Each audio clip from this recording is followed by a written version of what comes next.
안녕하세요. 오늘도 찾아주셔서 감사합니다. 오늘은 충청남도 홍성에 거주 중인 신양숙 할머니가 보내주신 사연입니다. 무슨 일이 있었는지 제보된 사연 바로 읽어드리겠습니다. 안녕하세요. 따가운 눈총을 받으며 살아온 70살 할머니입니다. 외모라는 게 참 아이러니하죠. 사람을 외모로 평가하면 안 된다고 하면서도 제일 먼저 눈에 띄는 건 모습으로 그 사람의 인상을 결정짓곤 합니다. 이미 나이 들어버린 제가 아직도 외모에 집착한다고 생각하실지 모르겠지만 제겐 그럴 만한 이유가 있답니다. 물론 오랜 세월을 살아오며 지금은 그 마음을 많이 내려놓았지만 남들과 다른 생김새 때문에 오랜 시간 남의 시선을 의식하며 살아야 했거든요.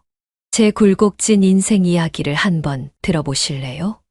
저는 경기도의 시골에서 태어나고 자랐습니다. 부모님은 남의 땅에서 농사를 짓는 가난한 소작농이셨어요. 그 가난 속에서도 열심히 일하며 생계를 이어가셨죠.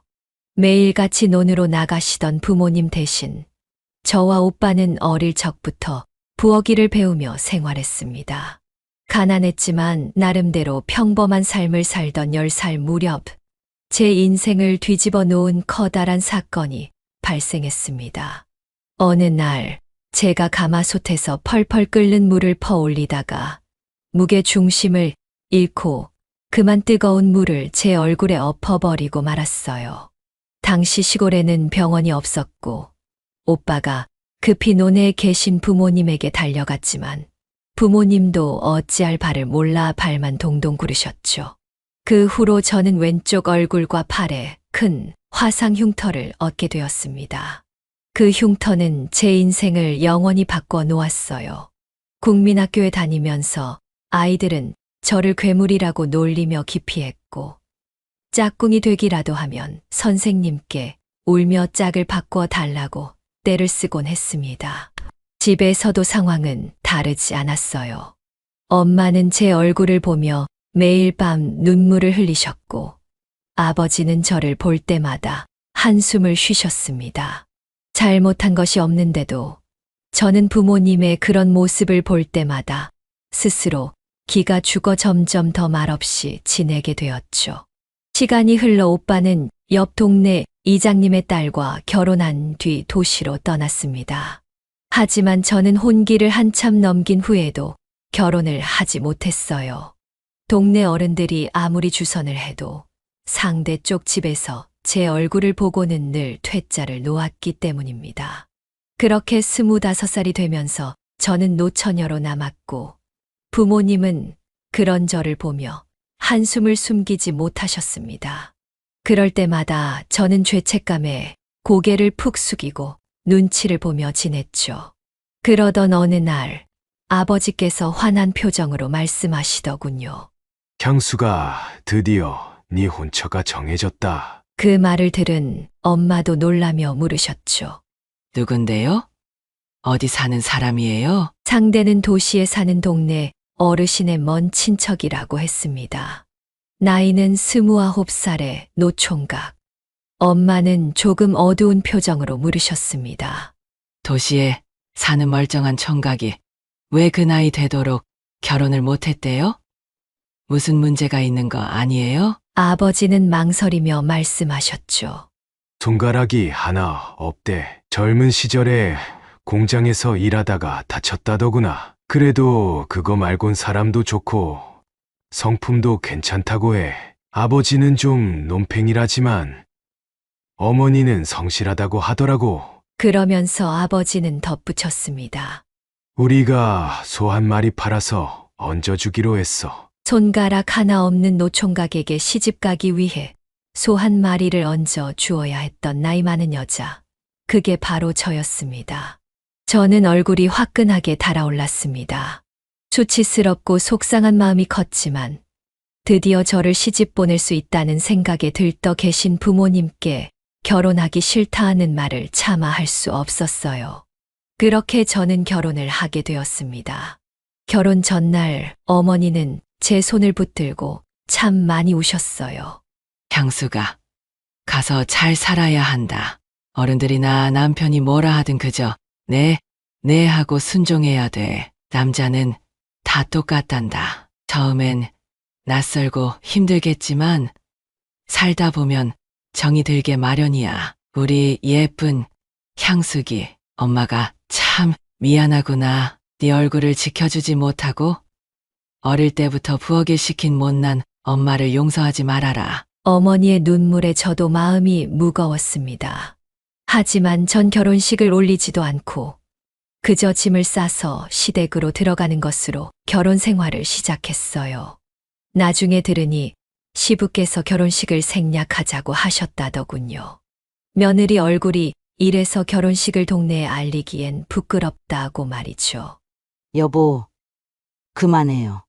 이제 우리 가족이 될 사람인데 감사하지는 못할 망정 그게 무슨 말이에요? 시어머니는 그런 시부의 말을 막으며 저를 감싸주셨습니다. 그 덕분에 저는 그나마 덜 서러운 시집살이를 할 수 있었죠. 시어머니는 제게 친정엄마처럼 따뜻한 분이셨어요. 그분 덕분에 저는 겨우겨우 힘을 낼 수 있었습니다. 집안의 실질적인 가장은 시부가 아닌 시어머니였어요. 시어머니는 시장에서 떡집을 운영하며 집안을 먹여 살렸고, 반면 시부는 동네에서 소문난 노름꾼이었죠. 그나마 번 돈도 금방 노름으로 탕진하곤 했습니다. 시부는 늘 저를 못마땅해 했지만 시어머니는 저를 한결같이 돌봐주셨어요. 남편은 착한 사람이었습니다. 비록 저를 여자로서 사랑하지는 않았던 것 같지만 적어도 인간적으로는 존중해 주었어요. 나중에 알게 된 사실인데 남편에게는 오랫동안 짝사랑하던 여자가 있었더군요. 그 여자가 결혼을 한 후에도 한참을 잊지 못해 다른 중매를 모두 거절했다고 합니다.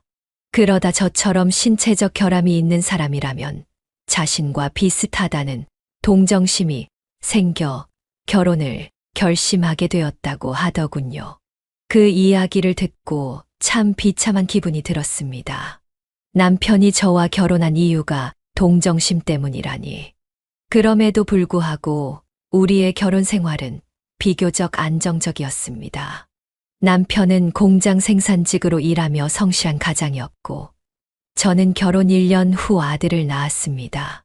아들을 처음 품에 안았을 때 제가 가장 먼저 물었던 말은 아기가 전부 정상인가요? 였어요. 그런데 의사의 대답은 충격적이었습니다. 아들은 귀 한쪽이 없는 상태로 태어났습니다. 선천적 소이증이었죠. 아들의 모습을 보고 저는 정말 하염없이 울었습니다.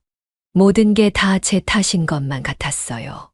왜 하필 제 몸에서 태어난 아이가 남들과 다르게 태어났을까 하는 죄책감에 미칠 듯이 괴로웠습니다. 그런데 그때 시부는 저에게 모진 말을 퍼부었습니다. 이런 재수없는 애를 낳아놓고 뭘 잘했다고 울긴 왜 울어? 라고 쏘아붙이며 병실을 나가버렸죠. 저를 안아주며 위로해준 사람은 다름 아닌 시어머니였습니다. 괜찮다, 괜찮아. 애 낳느라 고생 많았다. 산모가 이렇게 울면 몸도 못 추스른다. 자자. 얼른 누워서 한숨 자라. 내가 곁에 있을게.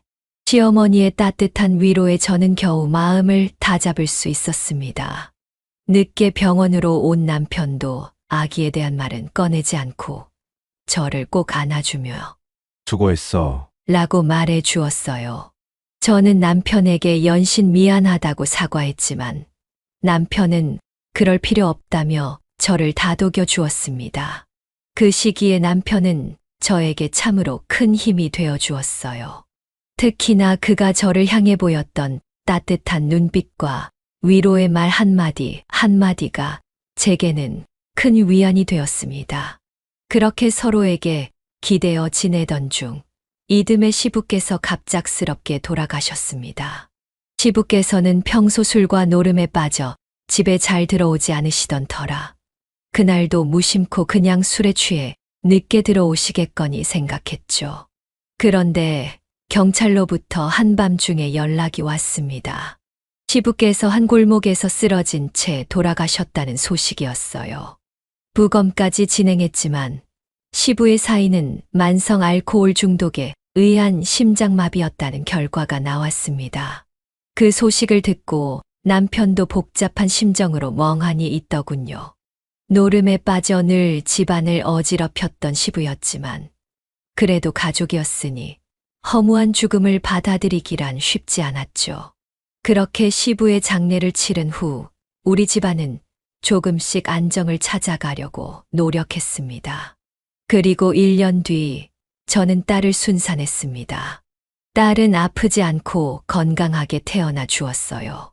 아들도 귀의 장애를 제외하고는 큰 병 없이 잘 자라주었습니다. 아들의 선천적 장애를 처음 알았을 때 저는 세상이 무너지는 듯한 고통을 느꼈습니다. 아들이 겪을 불편함과 남들과 다른 시선을 생각하면 마음이 아팠거든요. 그래서인지 저는 아들에게 더 많은 애정을 쏟으며 그의 보호막이 되려 했습니다. 누구보다도 남들과 다른 외모로 인해 받은 차별과 시선을 잘 알고 있었기 때문에 아들에게는 그런 아픔을 겪게 하고 싶지 않았습니다. 아들은 어릴 적부터 남다른 외모로 인해 유치원과 학교에서 따돌림을 당했습니다. 국민학교 5학년 때 처음으로 귀 재건 수술을 받았고 중학교 2학년 때 2차 수술을 받았지만 여전히 소리를 듣지 못하는 불편함이 있었어요.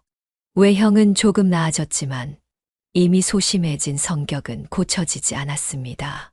아들은 자신을 더 이상 외모로 무시당하고 싶지 않다는 결심을 하며 공부에 몰두하기 시작했습니다. 특히 고등학교 3학년 때는 새벽까지 책을 붙들고 씨름하며 코피까지 흘리기도 했습니다. 그렇게 열심히 노력한 끝에 아들은 서울의 명문대에 합격하는 기쁨을 안겨주었습니다. 그 소식이 전해졌을 때 우리 집안은 축제 분위기나 다름없었어요. 저와 시어머니는 서로 부둥켜 안고 기뻐하며 울었고 남편도 드러내진 않았지만 그 누구보다 자랑스러워했죠. 몇 날 며칠을 들떠있던 남편은 결국 플랜카드를 만들어 왔습니다. 아들은 그런 아버지를 보며 창피하다며 말리기도 했지만 남편은 그저 웃어 넘겼습니다. 하지만 그해 기력이 급격히 쇠한 시어머니는 점점 몸이 약해져 가셨습니다. 아들이 대학에 입학한 후 시어머니는 그리 오래 버티지 못하시고 결국 세상을 떠나셨죠. 저는 시어머니의 임종을 지킨 유일한 사람이었습니다. 남편은 직장에, 아들과 딸은 학교에 가 있었기에 시어머니는 대낮에 아주 조용히 눈을 감으셨습니다. 그 마지막 순간 시어머니께서는 제 손을 꼭 잡고 말씀하셨어요. 우리 집에 시집 와줘서 참 고맙다. 네가 우리 집 며느리로 와준 덕분에 내가 참 마음이 든든했다. 혹시 시집살이 하면서 서러웠던 일 있다면 그 원망은 나한테 넘기렴. 내가 다 가지고 갈게. 나 이제 편히 갈 수 있겠다. 그런데 우리 규태가 늘 내 마음의 걸림돌이었어. 아픈 손가락이던 규태가 혹여나 잘못되면 그 죄책감이 네 마음에 남을까봐 노심초사했단다. 하지만 우리 규태가 이렇게 명문대에 합격한 모습을 보니 이제는 마음이 한결 놓인다. 이 모든 건 다 네 덕분이야. 네가 규태를 잘 키워줘서 가능한 일이었어. 이제는 너도 네 자신을 좀 아끼고 사랑하며 살아주길 바란다. 내가 먼저 가게 돼서 미안하구나. 사랑한다. 시어머니의 마지막 말은 제 가슴 깊이 새겨졌습니다. 그 말씀을 기억하며 저는 시어머니가 운영하시던 떡집을 이어받아 장사를 시작했습니다. 힘들긴 했지만 시어머니께서 남겨주신 유산이자 생계를 이어갈 수 있는 소중한 일이었기에 더 애정을 쏟으며 운영했습니다. 덕분에 우리 집안은 조금씩 다시 안정되기 시작했습니다. 딸도 놀기를 좋아하는 성격이었지만 오빠의 열정에 자극을 받아 열심히 공부했습니다. 결국 딸은 경기권의 사범대 체육과에 입학해 졸업할 수 있었습니다. 아들은 대학원에서 박사과정을 마치고 대기업 연구원으로 취직했고 딸은 중학교, 체육교사가 되어 제법 자리를 잡은 삶을 살아가고 있었습니다. 아이들이 각각 자신의 길을 잘 찾아가는 걸 보면서 남편과 저는 참 자랑스러웠습니다. 힘들었던 젊은 시절을 뒤로하고 이제 아이들이 제법 잘 자리 잡았으니 조금은 여유 있게 노후를 보낼 수 있겠구나 싶었죠. 그러던 어느 날 평범한 저녁 식사 자리에서 예상치 못한 큰 소식이 날아들었습니다. 아들이 갈비를 뜯다가 슬쩍 저희를 보더니 아주 조심스럽게 말하는 겁니다. 저 결혼하고 싶은 여자가 생겼어요. 그 말에 저와 남편은 물론이고 딸까지 식사하던 손을 멈추고 아들을 바라봤습니다. 그야말로 폭탄 선언이었죠. 아들은 워낙 내성적이고 숫기가 없어서 그 나이 될 때까지 연애 한 번 해본 적 없는 줄 알았거든요. 어느새 34살이나 된 아들이 이제 결혼 이야기를 꺼내다니 정말 놀랍고도 기뻤습니다. 사실 속으로는 혹시라도 아들이 결혼을 못하게 될까봐 은근히 걱정했던 것도 있었죠. 아들이 어릴 때부터 소심하게 자란 것도 외모 때문에 결혼을 망설이는 것도 모두 제 탓이라고 생각했으니까요. 누구냐? 어떻게 만났어? 남편이 얼른 물었습니다. 아들도 조금 쑥스러운 듯 미소를 짓더니 말했습니다. 회사 선배님 소개로 선을 봤는데 그때 만난 여자예요. 저보다 4살 어리고 꽃집을 운영하는 사람인데 어른들을 정말 공경해요. 저한테도 참 잘해주고요. 그 말을 들으니 저도 아들의 눈빛에서 설렘과 행복이 묻어나는 걸 느낄 수 있었습니다. 속으로는 이제 드디어 우리 아들도 자기 인생의 반려자를 만나게 됐구나 싶어 얼마나 기쁘던지요. 그리고 며칠 후 아들이 소개한 그 며느리 될 사람을 처음 만나게 되었습니다. 아들의 말대로 그녀는 참 깍듯하고 어른스러웠습니다. 처음 만난 자리에서부터 저희에게 인사를 깍듯이 하더니 저를 보며 이렇게 말하는 겁니다. 어머님, 립스틱 색이 참 예뻐요. 저는 꽃을 다루는 일을 해서 색에 민감한 편인데 어머님이 정말 안목이 있으시네요. 그 말 한마디에 제 마음이 참 따뜻해졌습니다. 평생을 살아오면서 외모로 칭찬받은 적이 거의 없었던 제가 그 순간 너무나 감사하다는 생각이 들었습니다. 그리고 아들도 그런 며느리를 흐뭇한 눈으로 바라보며 함께 미소를 짓고 있었습니다. 며느리 될 사람이 우리 가정에 큰 기쁨을 가져다 줄 거라는 확신이 들었죠. 그렇게 1년 뒤 아들은 드디어 결혼을 하게 되었고 저는 마치 큰 숙제를 하나 마친 듯한 기분이 들었습니다. 아들을 결혼시키고 나니 이제 제 눈에는 딸이 보이기 시작했습니다. 그동안 딸은 아들 뒷바라지에 저를 도와주는 데에 온 힘을 쏟아왔던 겁니다. 자신도 일하면서 바빴을 텐데 오빠 도시락을 싸주고 제가 지치면 퇴근 후에 제 발을 주물러 주기도 했죠. 종종 용돈까지 챙겨주던 착한 딸이었습니다. 정작 연애 한 번 못 해본 딸을 보니 마음이 쓰였고 이제는 딸에게 더 잘해주고 싶다는 생각이 들었습니다. 하지만 안타깝게도 딸과 함께할 시간이 길지 않았습니다. 딸은 집에서 가까운 중학교에 다녔기에 자전거를 타고 출퇴근을 했는데 아들이 결혼한 지 1년쯤 지나던 어느 비 오는 날 딸은 자전거를 타고 퇴근하다가 빗길에 미끄러진 차에 치여 그만 세상을 떠나고 말았습니다. 지안아, 아이고, 내 딸, 이게 무슨 일이야. 지안아, 제발 눈 좀 떠라. 그때 딸을 잃은 충격은 이루 말할 수가 없었습니다. 천사 같은 딸이 그렇게 허무하게 세상을 떠나다니 그저 믿기지 않았습니다. 만약 제가 더 일찍 딸에게 잘해줬더라면 어땠을까 하는 후회가 밀려왔지만 이미 딸은 제 곁을 떠난 뒤였습니다. 제게 남은 것은 한없이 깊은 상실감과 미처 해주지 못한 것들에 대한 후회뿐이었죠.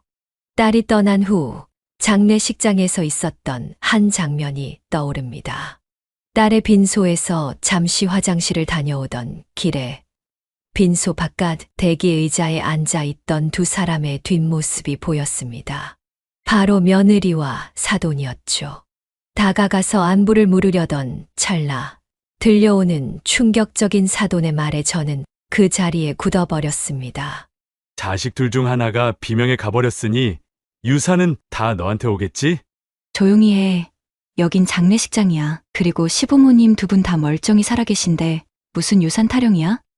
게다가 유산은 나한테 오는 게 아니라 남편한테 가는 거고. 저는 그 말을 듣고 한동안 얼어붙어 있었습니다. 이게 정말 내가 들은 말이 맞나 싶을 정도로 충격적이었죠.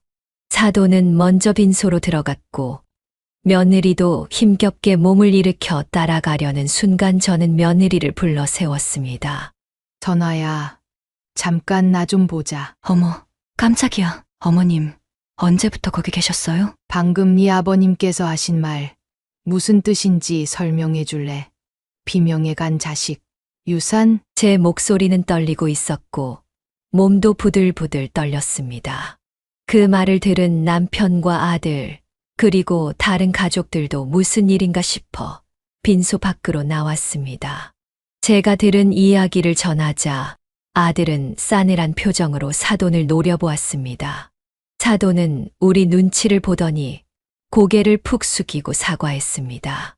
미안합니다. 요즘 빚이 많아서 세상이 다 돈으로만 보였습니다. 생각 없이 내뱉은 말이니 용서해 주세요. 하지만 저는 이미 화가 치밀어 오르고 있었죠. 사돈, 오늘은 여기서 그만 돌아가 주셨으면 좋겠습니다. 우리 딸의 마지막 가는 길엔 더 이상 당신을 모시고 싶지 않습니다. 결국 사돈은 조문도 제대로 하지 못한 채 떠났고 아들도 화가 잔뜩 나서 며느리마저 일단 집으로 돌려보냈습니다. 딸의 발인을 마치고 난 후 아들은 집에 돌아가 며느리와 크게 싸운 것 같았습니다. 아들의 말로는 며느리가 아버지와의 인연을 끊겠다는 말로 아들을 설득하며 이혼만은 하지 말자고 했다고 하더군요. 물론 저와 남편도 처음엔 너무 화가 나긴 했지만 그렇다고 아들을 이혼시키는 것은 무리라고 생각했습니다. 차분히 생각해보니 며느리가 직접 그런 말을 한 것도 아니었고 사돈의 잘못이지 며느리의 죄는 아니었죠. 하지만 그럼에도 불구하고 한동안 며느리가 곱게 보이지 않았던 건 어쩔 수 없었습니다. 세월은 그렇게 흘러갔고 자연스러운 인생의 풍파는 저와 남편에게도 찾아왔습니다. 저는 계속 떡집을 운영하며 버텼지만 남편은 정년퇴직을 한 뒤로 몸이 점점 약해지더니 지병이 악화되었습니다. 그리고 결국 남편은 딸이 세상을 떠난 지 5년 만에 하늘로 떠나버렸습니다. 딸을 잃었을 때와는 다른 감정이었습니다. 남편의 죽음은 이미 마음의 준비가 되어 있어서였는지 딸을 잃었을 때만큼 가슴이 미어지진 않았습니다. 저는 남편의 손을 꼭 잡고 마지막 작별 인사를 했습니다. 우리가 남녀의 가슴 아픈 사랑으로 맺어지진 않았어도 참 의리 있게 잘 살았지요. 당신은 정말 멋진 남편이었어요. 이젠 가서 편히 쉬어요. 재한이 만나면 안부도 꼭 전해주고 다음 생에는 나 같은 사람 말고 당신 첫사랑처럼 예쁜 여자 만나서 행복하게 사세요. 그래도 난 당신과 결혼해서 참 좋았어요. 잘 가요. 남편이 세상을 떠난 후 텅 빈 집에서 저는 오랜 시간 슬픔과 외로움에 시달렸습니다. 이 집은 시어머니가 돌아가신 후 우리 식구끼리 처음으로 이사 온 집이었지만 이제는 그 넓은 집에 저 혼자 남았다는 사실이 너무도 공허하고 쓸쓸하게 느껴졌습니다. 그런 제 마음을 눈치챘는지 아들은 하루가 멀다 하고 제 집으로 찾아왔습니다. 뭘 이렇게 자꾸 와. 집에서 너희 가족이 기다리고 있을 텐데 너도 네 가정을 챙겨야지. 지금 저한테 엄마보다 중요한 게 어디 있어요? 밥은 잘 챙겨 드시고 계신 거 맞아요? 이러다 안 되겠어요. 엄마, 저희 집으로 같이 가요. 솔직히 아들의 말에 사무치는 외로움이 동요되지 않은 건 아니었어요. 하지만 제가 힘들다고 해서 며느리까지 불편하게 할 순 없었죠. 며느리의 의중을 모르고 있는 상황이었으니까요. 남편이 세상을 떠난 지 얼마 지나지 않았을 때 며느리는 다시 일을 시작했습니다. 원래 하던 꽃집이 아닌 웨딩 플래너로서 개인 사업을 시작한 거였어요. 회사와 계약을 맺고 일을 한다고 했는데 그게 저한테는 좀 생소한 일이긴 했죠. 아는 언니가 그러는데 이게 꽤 돈이 벌린대요. 저도 부케를 만들면서 웨딩 쪽으로 어느 정도 알게 됐고 잘할 수 있을 것 같아요. 며느리는 자신 있게 말했지만 시간이 지나면서 그녀는 점점 더 바빠졌고 저에게 연락도 뜸해졌습니다. 명절이 되어도 바쁘다는 핑계로 아들과 손자만 보내고 자신은 오지 않았어요. 그 웨딩 사업이 그렇게 바쁘냐? 명절에도 못 올 만큼? 글쎄요. 본인이 그렇다니 그런 거겠죠 뭐. 아들에게 물어봐도 별다른 답은 듣지 못했습니다. 하지만 그 바쁘다는 사업도 오래 가진 않았어요. 여러분들도 아시다시피 전 세계를 강타한 질병이 찾아오면서 웨딩 플래너로 일하던 며느리의 사업은 큰 타격을 입었거든요. 결혼식을 미루는 예비 부부들이 많아지면서 며느리의 일이 줄어든 겁니다. 이 이야기를 듣고 며느리가 걱정돼 오랜만에 전화를 걸었죠. 안부도 묻고 위로라도 해주려는 마음이었어요. 하지만 전화를 받은 며느리의 목소리에는 냉랭한 기운이 가득했습니다. 며느라, 잘 지내니? 애들 아빠한테 소식 들었는데. 무슨 일이세요? 저 바쁜데 무슨 전화하실 일 있으세요? 아니, 그냥 널 좀 위로해 주려고 전화한 거다. 혹시 그동안 명절에도 얼굴 안 비췄으니까 이제 와서 찾아오라고 하시는 건 아니시죠? 아니, 그런 건 아니고. 됐다. 내가 때를 잘못 맞춰 전화했나 보다. 쉬어라. 며느리의 목소리에는 가시가 가득했어요. 사업이 어그러져서 그런 건지 말 하나하나에 다 찔리는 듯한 느낌이었죠. 당황스럽기도 하고 화가 나서 그만 전화를 끊어버렸습니다. 그런 상태의 며느리와 더 이야기를 나누는 게 무의미하다고 생각했으니까요. 며칠 뒤 뜻밖에도 며느리에게서 전화가 다시 왔습니다. 저기, 어머님, 바쁘세요? 솔직히 아직 마음속에 남은 앙금이 풀리지 않아서 저도 곱게 말이 나오진 않았습니다. 그런데 이번엔 며느리의 태도가 전혀 달랐어요. 마치 다른 사람처럼 살갑게 굴더군요. 아직 화나셨어요? 죄송해요, 어머님. 제가 요즘 너무 예민해져서 그랬던 것 같아요. 제정신이 아니었나 봐요. 그래서 이렇게 사과드리려고 전화드린 거예요. 그때는 정말 제가 죄송했어요. 며느리는 진심으로 쩔쩔매며 사과했어요. 원래 먼저 전화를 잘 안 하던 며느리가 갑자기 이렇게 미안한 마음으로 전화를 했나 싶어 저는 조금 기분이 누그러졌습니다.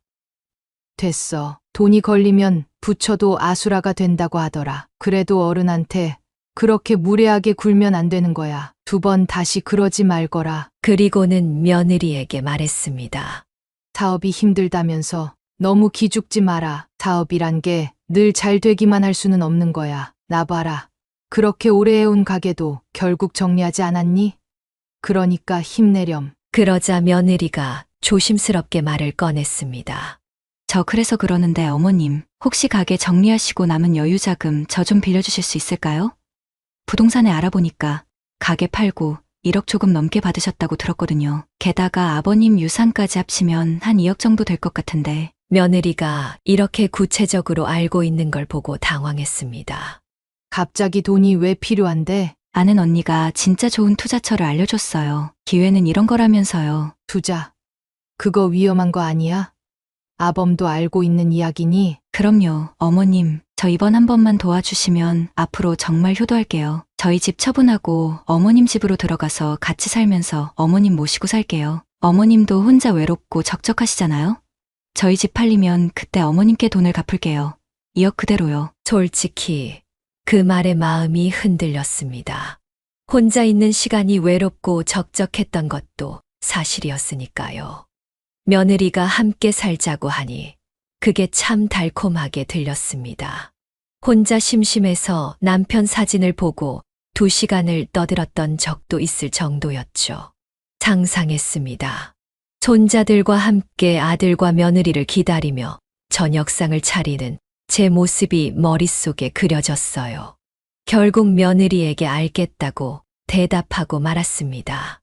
다음 날 저는 은행에 가서 며느리가 알려준 계좌로 돈을 이체했습니다. 마음이 참 가벼웠습니다. 그래서 반찬 몇 가지를 싸들고 아들의 집으로 갔죠. 어머님 오셨어요? 그래, 내가 반찬 좀 싸왔어. 조금 있으면 아범도 퇴근할 테니 같이 저녁이나 먹자. 애들은 아직 어린이집에 있니?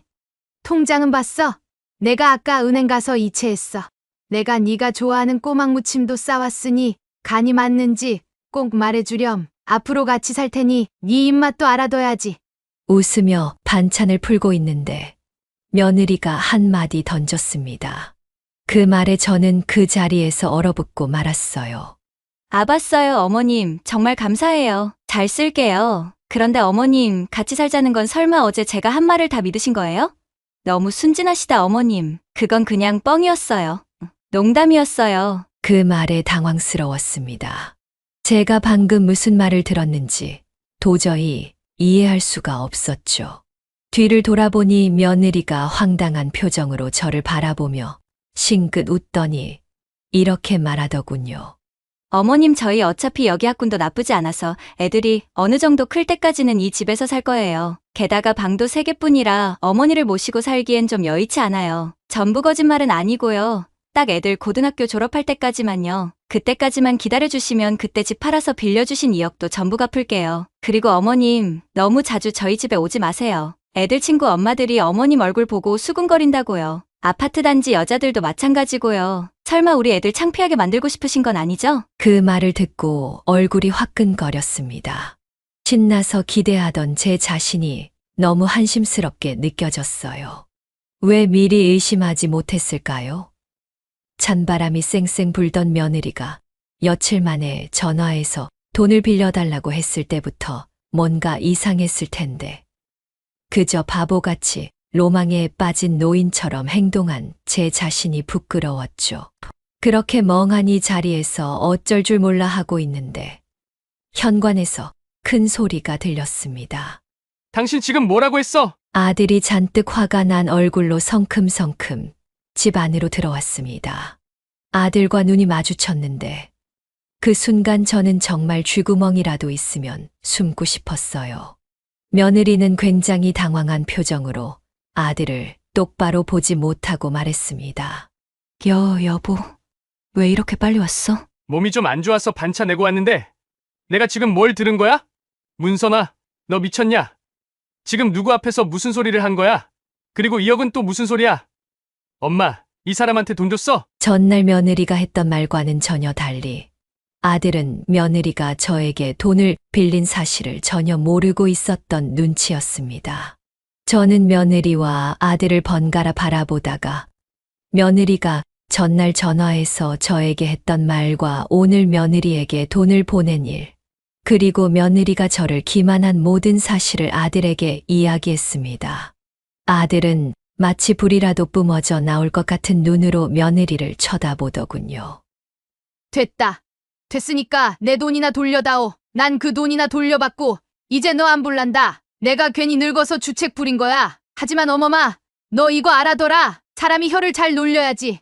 그렇게 못된 마음으로 추한 말과 거짓말을 일삼으면 그거 다 너한테 돌아오는 거야.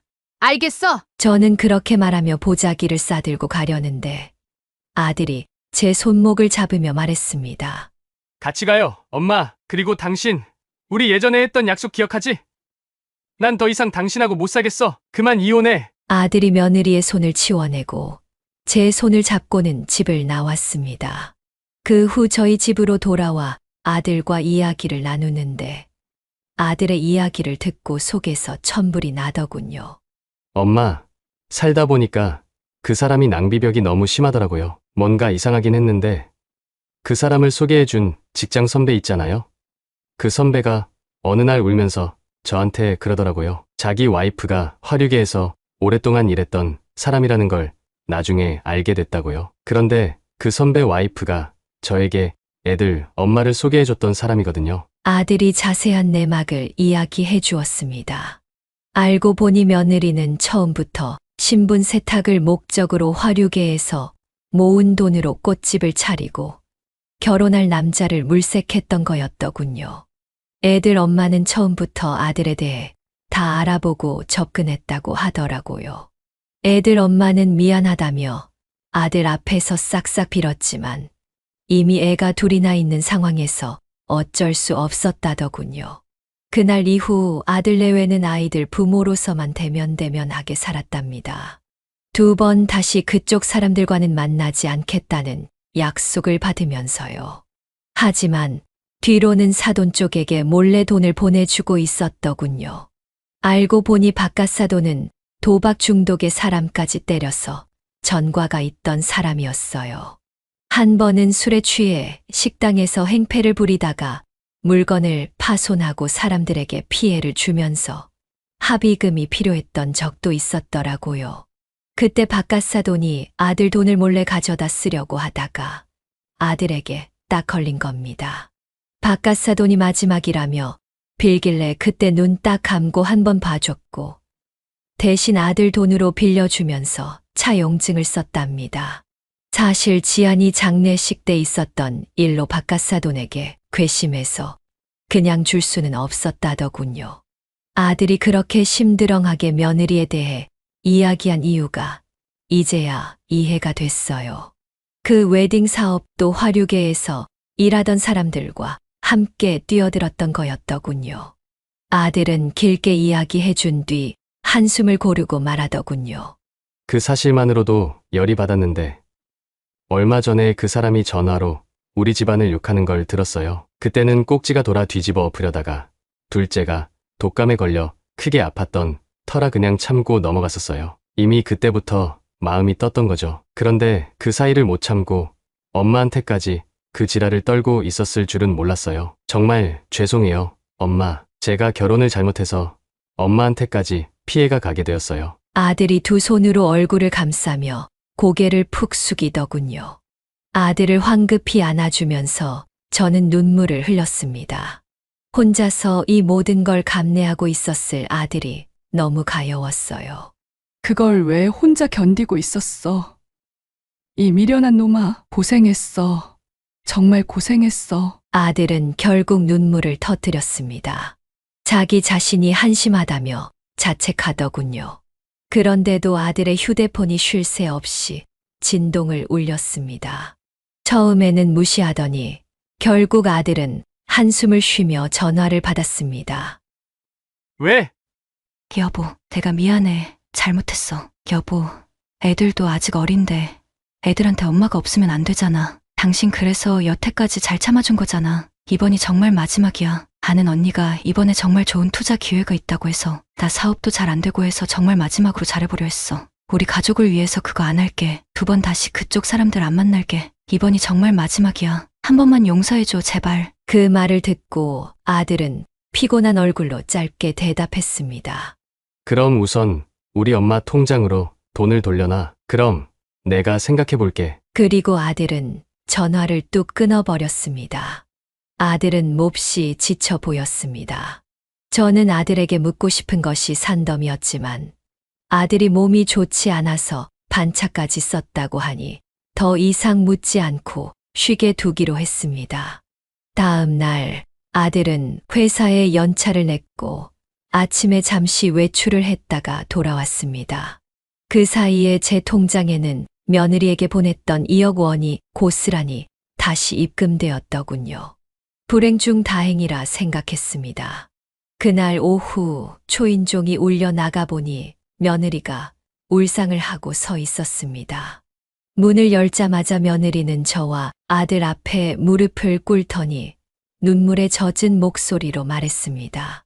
어머님, 정말 죄송해요. 돈은 전부 다시 입금했어요. 어머님께 함부로 말한 것도 거짓말한 것도 전부 다 죄송해요. 2번 다시는 안 그럴게요. 며느리가 간절하게 사과하는 모습을 보자 아들은 힐끔 며느리를 바라보고 저에게 물었습니다. 엄마, 입금된 거 확인했어? 저는 통장 내역을 아들에게 보여주었고 아들은 방으로 들어가서 뭔가를 들고 나왔습니다. 그건 바로 협의 이혼 서류였습니다. 아들은 며느리 앞에 서류를 툭 던지며 말했습니다. 이게 뭐야? 며느리가 어리둥절한 표정으로 물었죠. 뭐긴 뭐야. 협의 이혼 서류지. 아침에 떼어왔어. 사인해. 여보, 어제 분명히 어머니께 돈 돌려드리면 나 용서해준다고 했잖아. 며느리가 당황하며 말하자 아들은 냉정하게 대답했습니다. 순진하게 그걸 믿었냐? 다 뻥이야. 넌 우리 엄마한테 거짓말해도 되고 난 안 돼. 네가 한 대로 돌려받는 거야. 네가 나한테 마지막이라고 한 말 중에 지킨 게 뭐가 있냐? 나도 참을 만큼 참았어. 다른 건 다 참아도 내 엄마한테 그딴 소리 한 건 절대 못 참아. 아들은 한참을 며느리에게 쏟아냈습니다. 그리고 너 우리 집안 욕했지? 잘 들어. 네가 말한 외적으로 병신이 집안이라면 너희 집은 마음이 온통 병신이야. 얼마 전에 네 아빠가 사람 때려서 이혼한 거 내가 모를 줄 알아? 그리고 내 동생 죽고 아버지 돌아가시고 나니까 슬그머니 엄마 유산이 다 나한테 오는 거냐고 물어봤지. 그때 바로 너랑 끝냈어야 했는데 내가 참았지. 며느리는 얼굴이 새하얗게 질려 아무 말도 하지 못했습니다. 애들 양육권 순순히 넘기고 협의 이혼해. 너 나한테 벌어온 돈 있냐? 집에서 놀면서 애들 어린이집 보내고 쇼핑이나 다니던 너가 무슨 자격으로 여기 있을 생각이야? 만약에 안 나가면 장인한테 빌려준 돈 소송 걸 거야. 못 받을 것 같으면 네 이자리로 청구할 거고 변호사 선임해서 너한테서 다 털어낼 거야. 어디 한번 버텨봐. 아들의 단호한 태도에 며느리는 더 이상 저항하지 않았습니다. 결국 이혼은 빠르게 정리되었고 며느리는 짐을 싸서 아들의 집을 나갔습니다. 그 과정에서 며느리도 캥기는 부분이 많았던 모양인지 이혼에 별다른 저항을 하지 않았습니다. 아들의 간곡한 부탁 끝에 저는 집을 정리하고 아들의 집으로 들어가게 되었습니다. 저는 아들, 손자들과 함께 사는 게 너무 행복했습니다. 물론 며느리가 아이들을 방치했는지 아이들은 엄마가 없어졌다는 사실에도 크게 동요하지 않았습니다. 어느 날 손자들에게 너희 엄마 보고 싶지 않니? 라고 물었더니 손자들은 뜻밖의 대답을 했습니다. 엄마가 있으면 맨날 우리한테 화내고 아빠랑 싸워요. 아빠가 집에 없을 땐 엄마가 친구들을 불러서 술을 마셨어요. 그리고 우리 보고 방에서 얌전히 있으라고 했어요. 무서웠어요. 그래서 지금 엄마 말고 할머니랑 지내는 게 훨씬 좋아요. 아이들이 겪었던 일이 너무 안타까워서 저는 눈물을 참지 못하고 손자들을 꼭 안아주었습니다. 그동안 방치된 아이들의 이야기를 듣자 며느리의 만행이 어디까지였을지 상상조차 할 수 없었어요. 한편 아들은 협의 이혼이 완료되자마자 전 사돈에게 차용증을 근거로 내용 증명을 보냈습니다.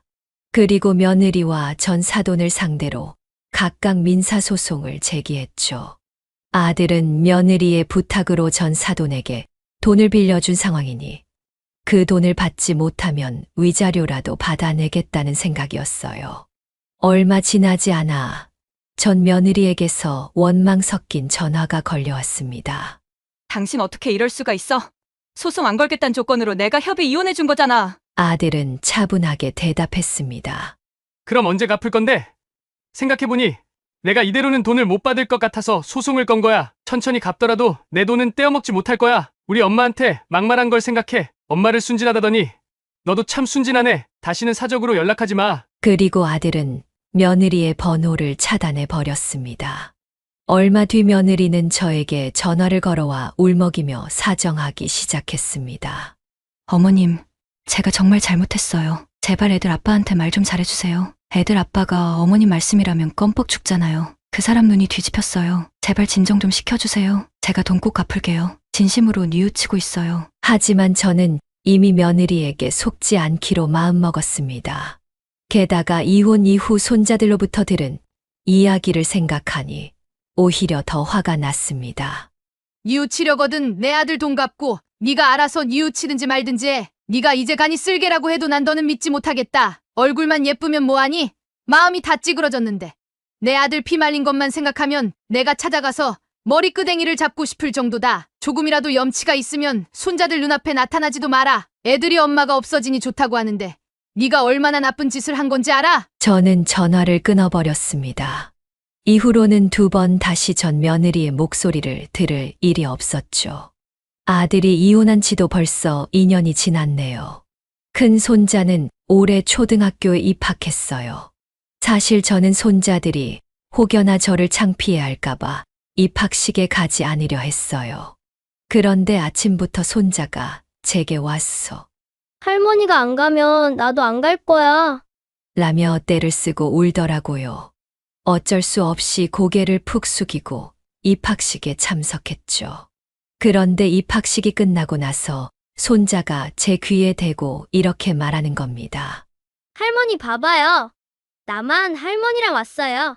할머니가 최고예요. 앞으로도 맨날 학교에 나 데리러 와야 돼요. 손자의 그 한마디에 얼마나 눈물이 나던지 그 순간 정말 말로 다 할 수 없을 정도로 감동을 받았어요. 제 외모는 전혀 중요하지 않았던 거예요. 손자는 그저 할머니가 곁에 있다는 것만으로도 자랑스러워했어요.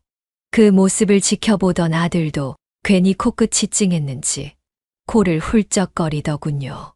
지금 저는 2 손자의 재롱을 보며 아들의 극진한 보살핌 속에 평온하게 살고 있습니다. 무엇보다도 손자들이 저와 아들처럼 어두운 마음을 품지 않고 밝게 자랄 수 있도록 최선을 다하고 있어요. 이제 70이 넘은 나이에 비로소 외모에 대한 트라우마에서 조금씩 벗어나고 있는 것 같아요.